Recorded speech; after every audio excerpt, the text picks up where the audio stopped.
What's up, YouTube? Jeff back again today. Another very exciting Samsung video for you guys. And today we're continuing Galaxy S24 Ultra coverage. Super excited to have it in the house. If you haven't checked out my S Pen tips and tricks video, go check that out. I'll drop the link below. You guys haven't seen, I did get the Spigen Cryo Armor case in for my yellow titanium Galaxy S24 Ultra.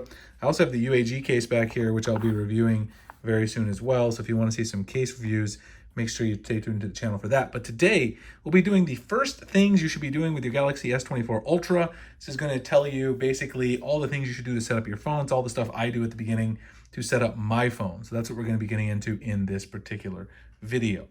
Now, before we get started, I do want to thank my son, Jonathan. He always gives us some dynos to hang out. My 3-year-old son, Jonathan, he loves contributing some dynos. We actually got 3 here on deck. We appreciate that.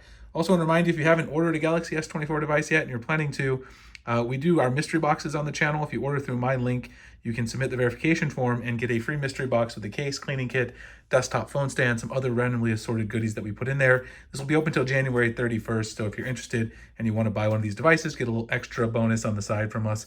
We've been doing it for years. We love doing it for the community. We'll be open until the 31st, then it will close. Boxes start shipping in early February, February 5th. Anyway, let's get right into it today. First 10 things to do when you're setting up your new Galaxy S24, S24 Plus, S24 Ultra. Security settings are the first thing, and this one is one that you probably are going to go through when you set up the phone initially, but it is worth kind of going through and mentioning a very quick tip that can help you with improving the security of your device. And of course, I scrolled right by it there. The security of your device. If you go into security settings and go in here, when you set up your lock screen and set up your fingerprints, which most people are going to set up fingerprints, you can set up multiple different fingerprints for the same finger, which will improve the accuracy of the scanner. This is something that's obviously been known for a while. I always do it. I usually set up, I haven't done it yet because I've been making videos, but I usually set up this thumb, and then I also usually set up this thumb and this thumb again, so I have 4 fingerprints total. That, at the end of the day, allows you to get extra accuracy on the scans and improves your ability to unlock. Now, of course, there's other unlocking options as well. You've got face recognition, and you can also choose to show your unlock transition effect or not, which is something that you'll want to set up and decide if you want to do that as well. It also has information about unlocking with biometrics, which basically tells you what time frames you need to use those biometric options to unlock once you actually leave your phone idle. Of course, most people aren't leaving their phone idle for 72 hours. So once you have that set up, that's the first thing to make sure your phone's all protected and also got a very accurate scan for your fingerprints.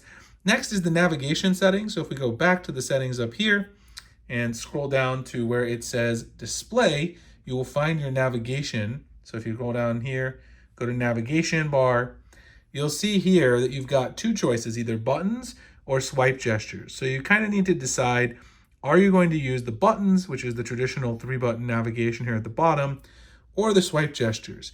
Now, one thing that a lot of people probably are a little concerned about if you've used these in the past is Samsung removed the option to not show the gesture hint, and that is because of the new feature in collaboration with Google, which is called Circle to Search. This allows you to basically either touch and hold the home button. If you're using the 3-button nav, you touch and hold this, or if you're using the swipe gestures, you touch and hold the gesture hint, which is why it can no longer be removed.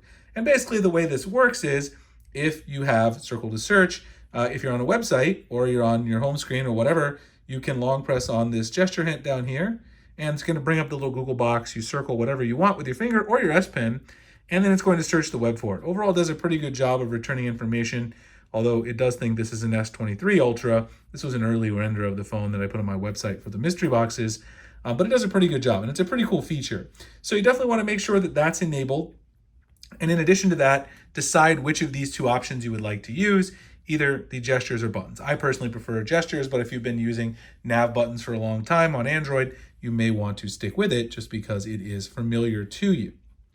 The next is the wallpaper and style creative options. So you've got this new option of generative wallpapers. So if you go into the home screen, and I'm actually going to make a lot more videos about customizations on the channel, long press on your home screen, not on the widget like I did originally, go into wallpaper and style, and then down here, there's a couple things you can do. First of all, you can choose to dim your wallpaper when dark mode is on. I'm not a big fan of that, so I like to turn that off.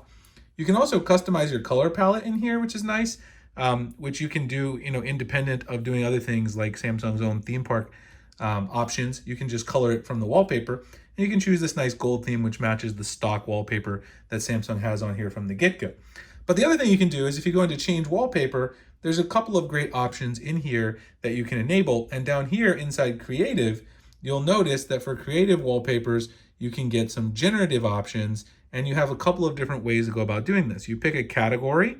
So for instance, we could do mineral, and then you just change some of these words. So you can say a close-up image of a, whatever that word is, with cool hues, or we could do, let's say, metallic hues, and go ahead and hit generate and agree to the terms of service, and it'll generate this image. Now, Samsung does put a watermark on it if you use the generative AI wallpaper feature. That's to kind of distinguish what's been made with generative AI and what hasn't. I really do like some of these options. So then right here from here, you can set this, and you actually can choose to set it for the lock screen, home screen, or both, and then hit next. And then from here, we might as well go ahead and talk about the lock screen customization options, because you can do a lot of things from here as well. You can customize your clock, of course. You've got a bunch of different clock options you can customize here.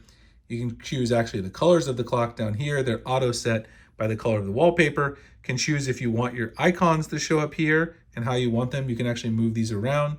You can choose which widgets you want to show up right here directly below the time and date. So right now I have my calendar there, my schedule, and my reminders. And so you can choose those. Down here, you can put your contact info. You can choose which of these widgets you want to have here. You can have the flashlight here and your camera, whatever it is you want to put. And then once you're happy with that, you go ahead and hit done, and it's going to save that as your wallpaper for your lock screen and your home screen. So that's one thing you can do. The other thing that you can do, and we're going to talk more about the advanced features in a bit, is if you go into the settings and you scroll down to advanced features, go into labs and photo ambient wallpaper. This is a new feature. If you turn this on, then when we go back to the wallpaper menu that we were in before, you can actually also access this directly from settings. It's right here.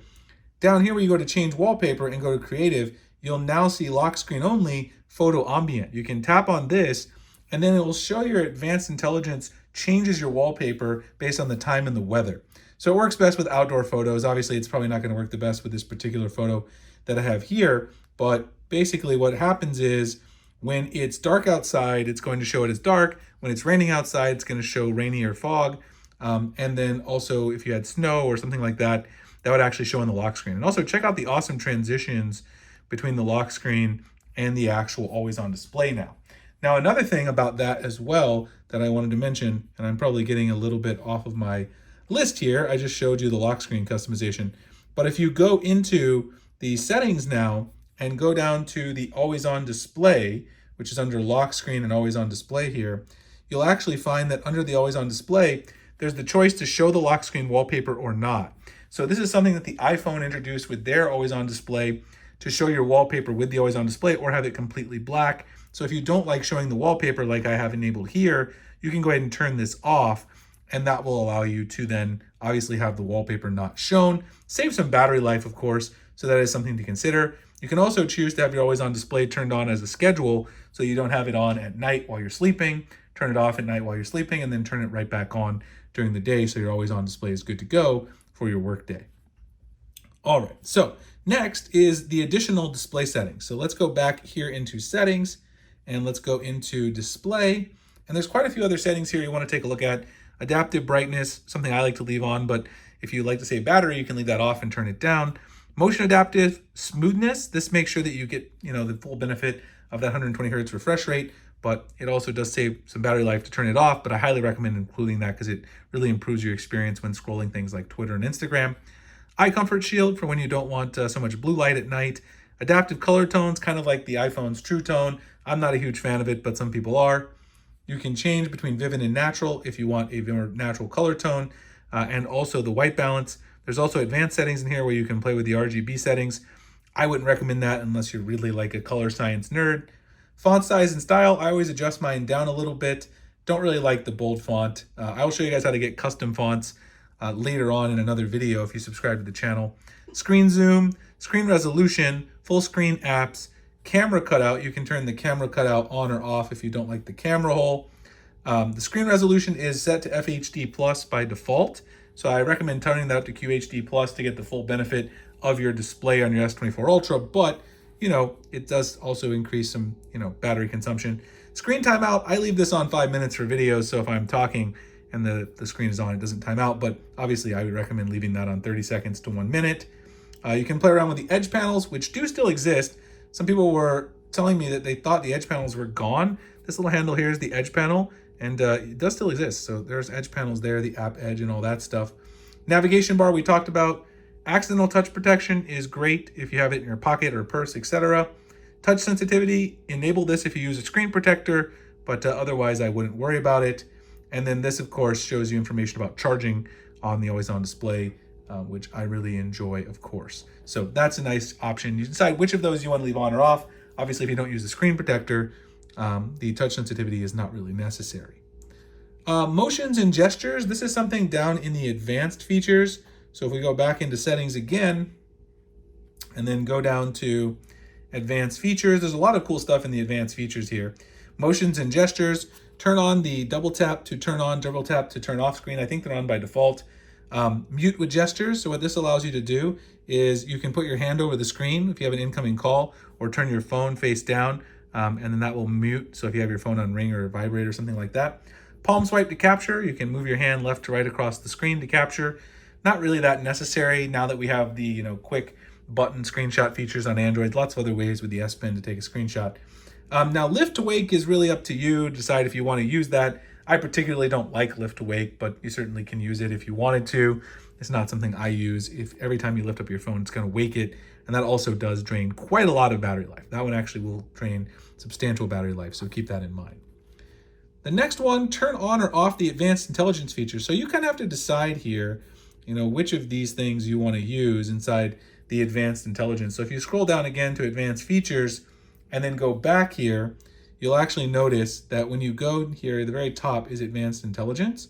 And under advanced intelligence, you've got a bunch of options. So for phone, you can decide if you want to have live translate on, which languages you want, if you want to mute your voice, mute the other person's voice. This will translate your call in real time if you frequently talk to people in other languages, which could happen depending on your job and what you do for a living.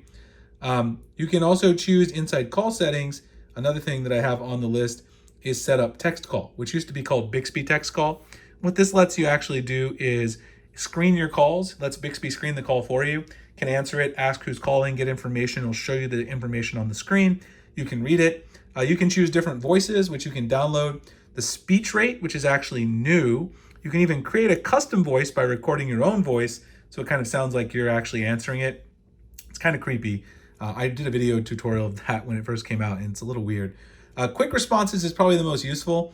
If you use Bixby text call to screen calls a lot, you'll want to set these up, to have quick responses that are kind of common things that you would ask, especially if you're going to use it for your friends, family, significant other. I would never use Bixby text call to screen my wife. I'd be in a lot of trouble. But if you use these to screen friends or family members, you might want to use quick responses so you can trigger those as you go there. So in advanced intelligence, you can also do Samsung keyboard, translation and style and grammar. It'll correct your grammar, things like that.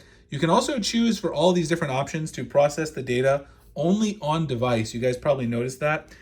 This will make it a little bit slower, and some of the other features won't be supported. It also doesn't support all the languages. So if you want that, it does give you a little more privacy, but it also has some of those other limitations. Interpreter, so again, just like the translation, you can use interpreter if you're doing this in real time, talking to someone in another country, for instance. Samsung Notes, which is probably one of the most useful ones. You can use Samsung's new AI capabilities to summarize your notes, put into a formatted bullet point list. So you want to decide if you want to turn this on. I find it very useful. You can also choose which of the language packs you have here. You can also get notifications there once you actually turn it on. I think I turned on my notes that I was showing before.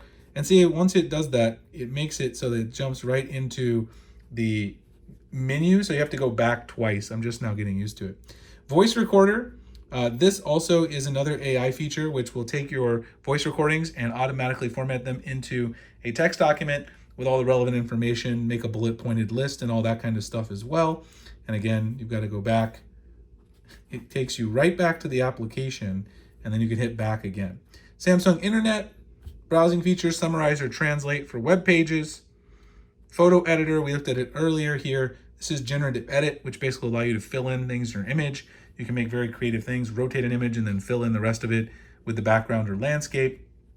And then at the bottom, process all data only on device. Again, some of these features do not work, but it will increase your privacy. So if that's something that really matters to you, I highly recommend trying all of these at least, because this is one of the biggest selling points of the S24 Ultra is this advanced intelligence and new AI capabilities. The next thing is customize the side button. So this is something that's also inside the advanced features menu. If you scroll down in advanced features in the settings and go to side button, you'll see there's two options, double press and press and hold. Now with double press, you can either quick launch the camera, which is my preference, and that's the default, or you can go to open app and choose any app that you have in your current app list and trigger that application.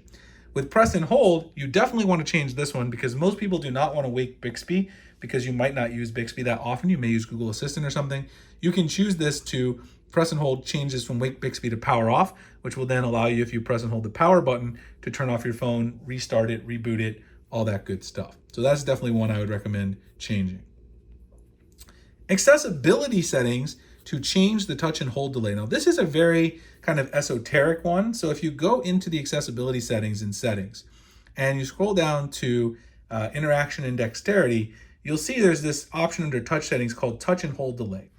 The actual default is short, but what this does is when you press and hold on an app icon, for instance, it determines how long it takes before it considers it a touch and hold.